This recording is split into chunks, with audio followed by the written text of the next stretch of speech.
એક મહત્વપૂર્ણ સમાચાર ઇન્કમટેક્સ વિભાગનું લાંબા સમય બાદ સર્ચ ઓપરેશન ગાંધીધામ ખાતે મુન્દ્રામાં ઇન્કમટેક્સના મોટા પાયે દરોડા એક સાથે 15 જેટલી જગ્યાઓ પર આઈટી વિભાગની કાર્યવાહી શરૂ થઈ છે। સરહદી જિલ્લામાં ઇન્કમટેક્સ ત્રાટકતા ભારે ખળભળાટ મચી ગયો। ગુજરાત સહિત દેશના અન્ય 2 રાજ્યોમાં પણ આઈટીની તપાસ કરવામાં આવી। ઇન્કમટેક્સ વિભાગના ઓપરેશન અંગે ભારે ગુપ્તતા રાખવામાં આવી છે। મની લોન્ડરિંગ અંગે તપાસ ચાલતી હોવાની વિગતો પણ સામે આવી।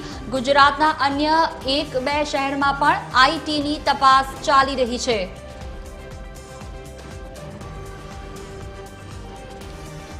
સરહદી જિલ્લામાં ઇન્કમટેક્સ વિભાગના દરોડા એક સાથે 15 જેટલી જગ્યાઓ પર દરોડા પાડવામાં આવ્યા છે। ઇન્કમટેક્સ વિભાગના ઓપરેશન અંગે ભારે ગુપ્તતા રાખવામાં આવી હતી। સરહદી વિસ્તારમાં ઇન્કમટેક્સ વિભાગના આવવાથી હાલ તો તમામ જગ્યાઓ પર એલર્ટ મોડ આવી ગયો છે। ગુજરાતના અન્ય 1-2 શહેરમાં પણ આઈટીની તપાસ ચાલી રહી છે।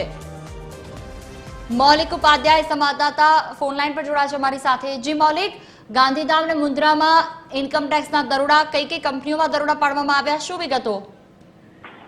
બિલકુલ, ઇન્કમટેક્સ વિભાગનું લાંબા સમય બાદ આ સર્ચ ઓપરેશન છે તે કરવામાં આવ્યું છે। ગાંધીધામ અને મુન્દ્રામાં ઇન્કમટેક્સ વિભાગે દરોડા છે તે પાડ્યા છે। એક સાથે 15 જગ્યાઓ પર આ તપાસ છે તે કરવામાં આવી રહી છે। એટલે ગાંધીધામ અને મુન્દ્રામાં એક સાથે લગભગ અંદાજિત 15 જેટલી જગ્યાઓ પર આ તપાસ છે તે થઈ રહી છે। સાથે જ સરહદી જિલ્લામાં ઇન્કમટેક્સ ત્રાટકતા ભારે જે ખળભળાટ છે તેની પરિસ્થિતિ છે તે જોવા મળી રહી છે। ન માત્ર ગુજરાત પરંતુ દેશના અન્ય 2 રાજ્યોમાં પણ ઇન્કમટેક્સ વિભાગની તપાસ છે તે ચાલી રહી છે। અને આ સમગ્ર જે તપાસ છે તે મની લોન્ડરિંગ અંગે ચાલતી હોવાની વિગત છે સૂત્રો તરફથી સામે આવી છે।